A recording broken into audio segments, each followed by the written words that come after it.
Hello, good afternoon to you and a warm welcome to the marketplace. Coming up in this edition, financial transactions through various digital channels expected to suffer full internet service recovery as that is yet to be recovered by the telecom companies after yesterday's disruptions.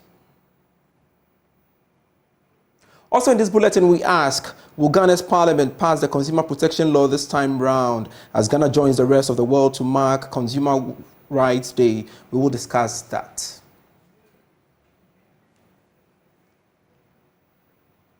We have details of these and many others for you. Please stay.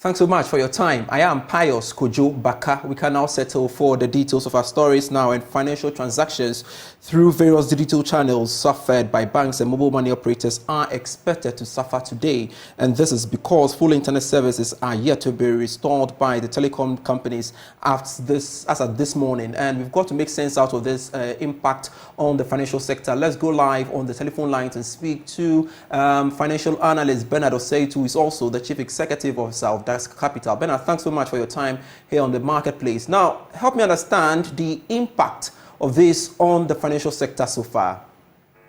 Thank you so much for having me, Pius. The impact has been very bad since yesterday. I must say it's getting better as of this afternoon. For the past 1 hour, in terms of interoperability between banks and other mobile money platforms and other payment systems has been restored a bit, but not fully. And clients are not able to use their their cards, their Visa cards, their MasterCards, and all other platforms to do transactions. And it's also become extremely difficult, especially online payment as well. So clients who go to log into payments are also not able to do as well. So it's been very, very terribly bad since today and this morning as well. But like I said, it seems to be getting better in the last hour. In as much as we are yet to quantify the amount or the volume of transactions that have gone lost as a result of this development, for the time being, what can financial operators do to, stay afloat? I think let me put it this way rather. The effect of all what is happening tells you how much we moved from the brick-and-mortar banking to digital banking, and for me, I think it speaks volume of how far we've come as a country, and also for financial inclusive purposes. In the meantime, obviously, you have to do what you call the normal process that we used to do before the digitalization, but which has become very tedious because what has happened is that most institutions have actually kind of erased away totally from your normal kind of bookkeeping or other forms of transaction or payment transactions, and are solely on the digital platforms now. So it becomes really, really difficult when you go through some of these problems. So we can only push and that those who are working around the clock will expedite things, and they will quickly so that we have all of these networks restored. In the interim, it's going to be still very hard to survive. Is there any alternative for customers who may want to do transaction at this moment? And what could that be? Obviously, then you have to walk into your banking or wherever you have your financial institution to undertake that transaction. But the other reverse of it is as well that even within the banking halls as well, they are also having issues, especially related to what they call it, their network as well. So as long as they have the same internet issues, even when you walk into the brick and mortar, you still have some of these issues that are being confronting us. So we can only push and ask those who are working around the clock to do it quickly as far as possible. Like you said earlier on, the financial cost or the implication in terms of cost will be very, very high on customers and also on the institutions as a whole. Because yesterday I had clients who called me wanting to make withdrawals and all that and on other digital platforms, and you can't do that because the system was totally down. All right, thank you very much, Bernard Oseitu, the CEO of Capital and also a financial analyst speaking to us All right, so let's move on to some other stories which we are following up for you. And we do know that today marks World Consumer Rights Day. And we are asking whether Parliament, as we speak, is in the position to pass the Consumer Rights Bill into law. Now, we've got to speak to the country director of West Africa, CATS International, Apia Kusi Adumakun, to speak to us on this subject matter. Thanks so much, sir, for your time here on the marketplace. Today, we are celebrating Consumer Rights Day. Do you think Parliament is in the position to pass the bill as we speak? Okay, thank you very much, and good afternoon to your viewers. Ghana's attempt to get Consumer Protection Bill started far back in 2006, and ever since then, there has been some little patches of work on the bill. However, it hasn't been laid before Parliament. Every year, the bill is listed as part of a bill to be received by Parliament for consideration, and yet the bill doesn't get to Parliament. Early this year, it was listed, and I'm sure it has not, but when I checked last week, it has still not been received by Parliament. And so there's a little chance that we can get this bill passed. And if you also recall, in 2016, in the NPP's manifesto, NPP also assured Ghanaians that they would fast-track the passage of the bill. And with less than 10 months to go, I'm not sure that there is any, the government or the ministry has demonstrated any sense of urgency in taking the bill to Parliament and allowing Parliament to deliberate and pass it. And in the absence of this law, you can see a whole plethora of consumer rights abuse. When you go to the shop to go and buy a product, for example, they have written that the goods sold here are not returnable. So if you go and the goods is not fit for purpose, you cannot return it. There are other issues. You are speaking with a financial consultant, even the banking sector. When you take a loan and you want to change, the contract terms that most of these banks they write their loan agreement, you see that it is one-sided. The right of the consumer is not well enshrined in most of these financial service contracts. There are so many sectors that you find yourself about.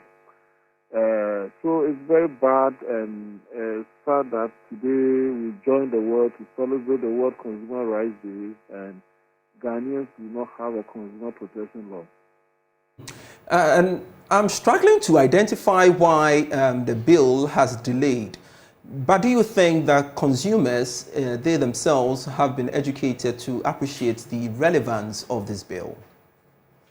I think, if you've been following the industry for the past 10 years, our brother Kofi Kapito for the past 10 years has been doing a lot of advocacy. CAT has also been doing it, and other organizations too have all been doing it. Just that the bill needs to get to Parliament from the Ministry of Trade, or Parliament has to work on it. But when those institutions that are tasked to get the bill into law are not doing their work, or when they are dragging their feet, that means that you are not going to get the bill. And I can also say that I would say that there has not been seriousness attached to this particular bill, because a bill that it was started in 2006, almost 18 years, the bill is still not in the final shape to go to Parliament, and it's a clear indication that whoever is working on it is not serious. I see whoever is working on it is not serious, you see. But let's touch on this subject matter, which of course is developing, which has to do with the erratic power supply we are witnessing so far. As Consumer Rights Day, and of course we celebrating the day, do you think that consumers demanding for a timetable to plan their daily activities is in order? Yes, I think it is fair, proper, and reasonable that the service provider, which is the ECG, to give consumers a schedule as to when their light will go off and when their light will be on. You know, people are using this electricity as a way of for business. And so if you know that your light will not be on in the course of the day, then you schedule your production for evening.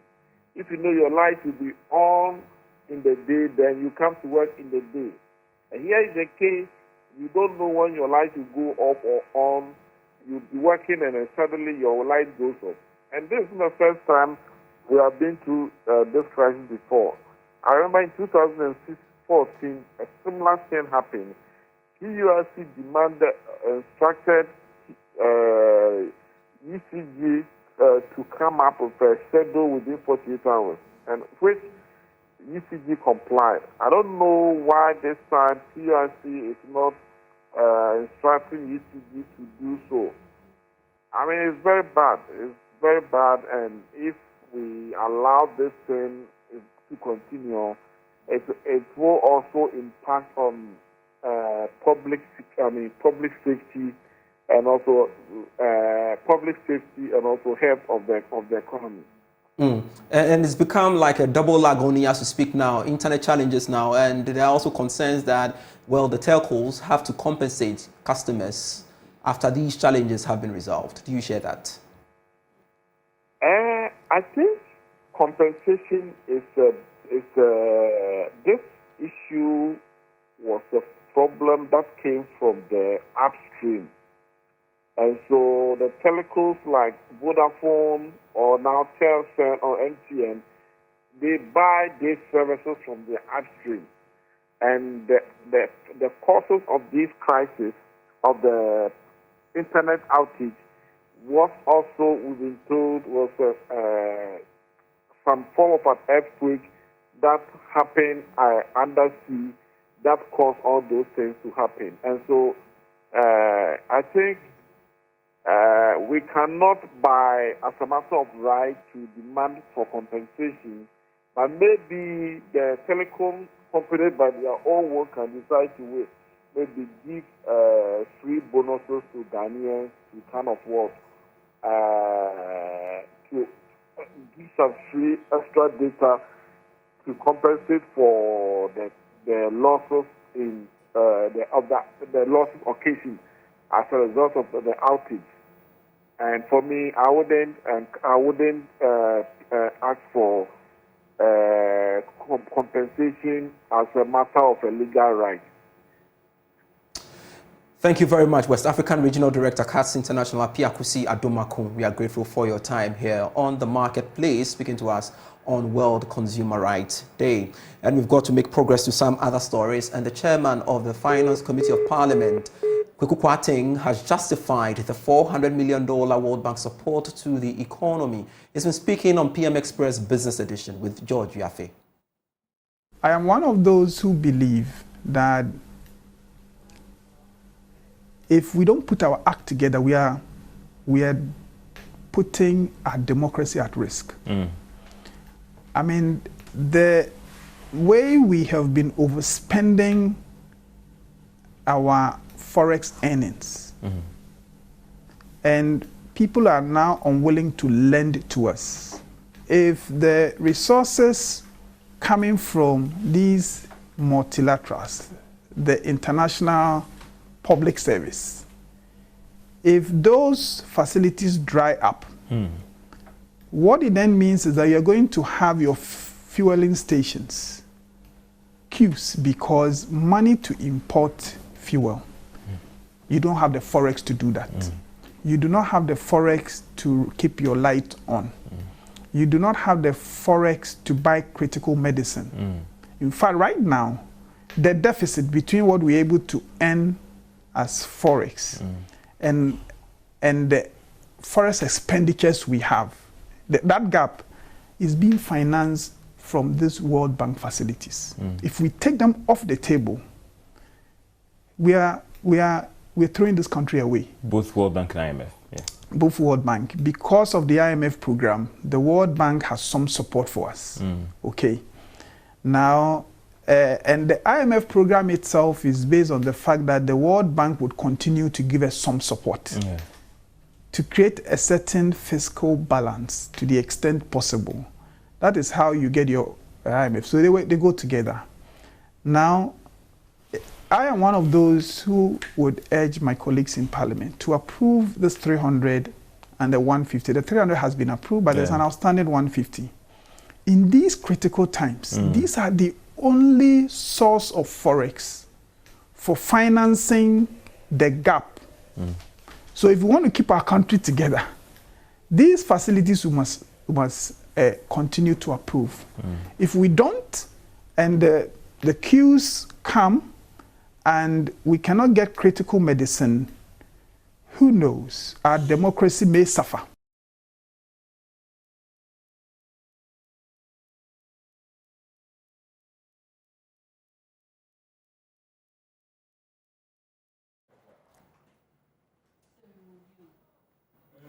This is still the marketplace with me, Pius Kojo Baka, and we've got to touch on this great story we are about telling you. In today's interconnected world, financial crimes pose significant threats to businesses and, of course, financial institutions and regulatory authorities. Among these financial crimes, money laundering and financing of terrorism have become common. To this end, the UPSA Accounting and Finance will be organizing a thought leadership program designed to provide participants with a comprehensive understanding of the fundamentals of money laundering and terrorism financing implications and the strategies deployed to combat them. Joining me in studio for a great discussion on this topic are Dr. Godwin Musa, a lecturer at the Finance Department of the UPSA, and Dr. Gladys Nabil, a senior lecturer also at UPSA. Great to have you in studio with me. Thanks so much for your time once again. Thank you. Great. So let's draw the line. Money laundering and terrorism financing. What's it all about? Yeah, money laundering and terrorism financing are two major financial crimes that are common globally. And when we talk about money laundering, it's just an illicit activity where an individual or group of individuals would use illegitimate means to acquire funds, and then they conceal the source of that funds and present it as if it is coming from genuine source. Now, when they get these funds, mostly, they end up using it to finance terrorist activities. And that is what we are talking about here. Okay. So why this program, Dr. Nabil? Yeah, so this program is to educate and then help the participants to be able to know more about it so they don't get to fall victims. Apart from that, they are also able to report on any money laundering activities. Most of the time, the word money laundering, people conceive it on its face value, but it has its intrinsic implications, dangers, which they are unaware. So these training sessions are supposed to support both the general public, the students, and then faculty. You know, we're trying to bridge the gap between industry and academia.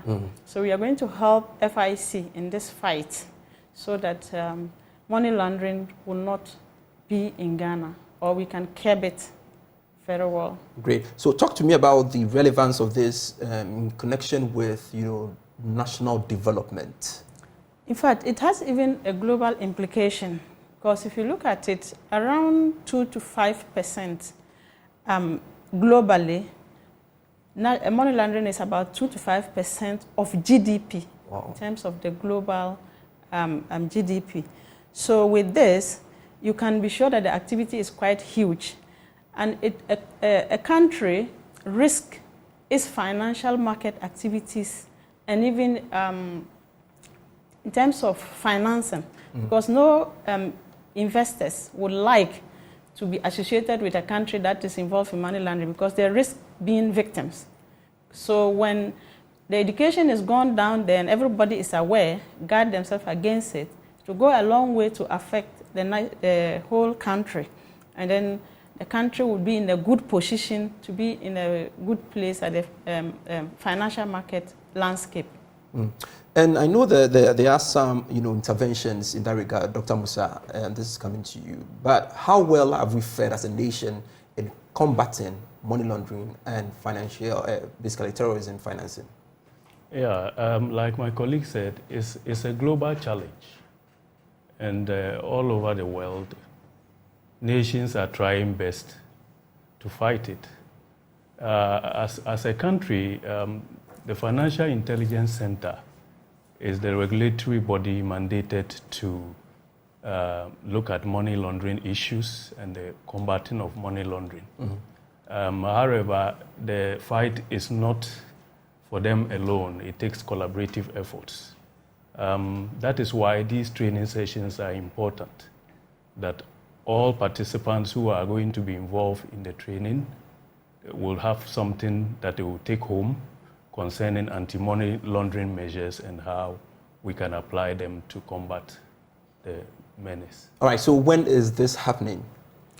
So this is happening on the 21st and 22nd. That's next week, Wednesday. Okay. It's going to start with a seminar session, and then later on we'll train the participant for a day and a half on the issues of money laundering and then countering terrorism financing. And what time is it? Yeah, the program will start 9 a.m. in the morning, and we are hopefully ending around 5 p.m. Okay, it's going to be intensive, I guess. Yeah, a whole 2-day program. I see. Who gets to participate? I think you can be one. So after here, we'll invite you. So our participants mainly are industry and then the students. Okay. Yeah. And does it come as a cost? No. It's free. It's free. It's very free. Registration is free. So talk to me about the stakeholders. Are we seeing the... Yeah, we are collaborating with the Financial Intelligence Center, and they are our sponsors as well. So they will be part of us in the training. So we are bridging, as I told you earlier, between industry and then academia. So they are bringing their expertise, and then we also bring academic expertise on board. Okay. And we're able to achieve the objectives. And for you, Dr. Musa, what do you think will be the goal at the end of the 2-day event? What is the expected outcome? We are expecting that at the end of the 2-day training, first, we will equip the public or participants with broader understanding of what money laundering and terrorism financing are. And then, having known that, we look at the measures that are in place to curb this menace. So we expect that participants who have gone through this program will now be well equipped at their various places to be able to spot the red flags and then deal with them. Either they report to the regulatory body or any agency that can actually blow the issue up, and then it will be dealt with. Great. Because whether you like it or not, many institutions are exposed to money laundering. Sure. If you take financial institutions, for instance, they are the worst hit when it comes to money laundering activities. And the launderers make great use of their funds at the expense of them, making them suffer liquidity problems and what have you. So we expect that this training will inform our participants to be able to identify some of these red flags. Great. Dr. Nabil, any concluding remarks you want to make? Yeah, so I want to use this opportunity to extend our invitation to corporate organizations. This is not just a one-off training. We want to do it on quarterly basis so that we can reach a wider population. And then that will go a long way to help FIC in their fight against this menace, and also Ghana as well. Because if you look at it, according to the FATAC, that's the Financial Action Task Force in combating these crimes, some countries have been blacklisted, and we don't want Ghana to be among them, so that we can grow our economy for 22nd and 21st, 21st and 22nd of March. Yes, just next week, Okay. Wednesday, Thursday. Okay.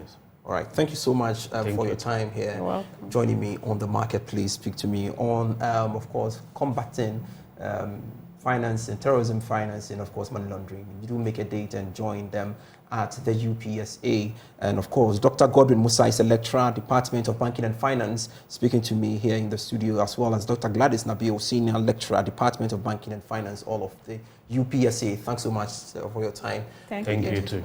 All right, finally, before we go, we have to take this story quickly. And the president of the Association of Women Accountants Ghana is urging more women to venture into leadership in male-dominated professions. We've got more for you in the following report.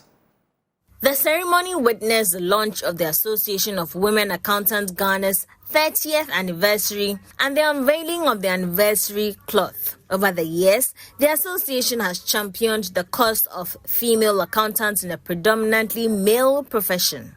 Speaking to Joy Business after the ceremony, President of the association, Patience Jikono, encouraged more women to challenge themselves by venturing into male-dominated careers. We have realized that with women in the helm of affairs, we have a lot more balancing, there's a lot more stability. So we've had issues. We know of countries where women are in the helm of affairs, where things are very well done. And we are encouraging all women accountants.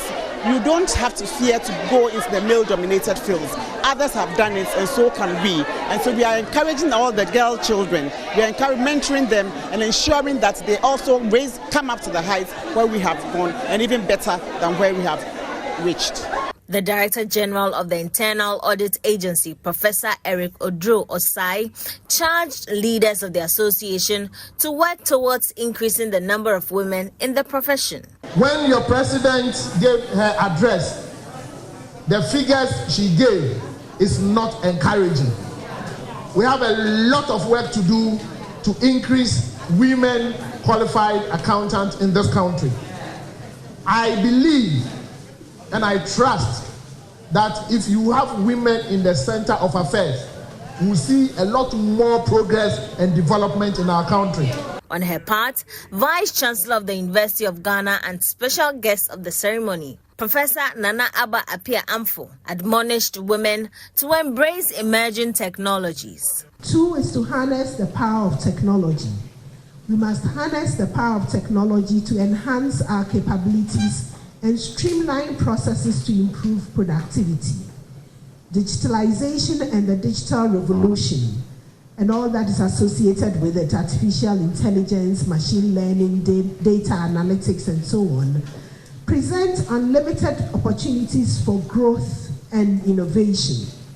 Embrace emerging technologies.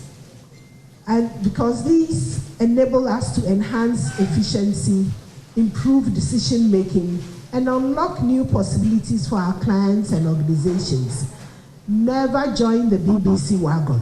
The theme for the anniversary is 30 Years of Balancing, the way forward for a career woman in the 21st century. That's it for the marketplace for today. I am Pius Kojo Baka. For more stories, do log on to myjoyonline.com/business. Do have a lovely day. Bye.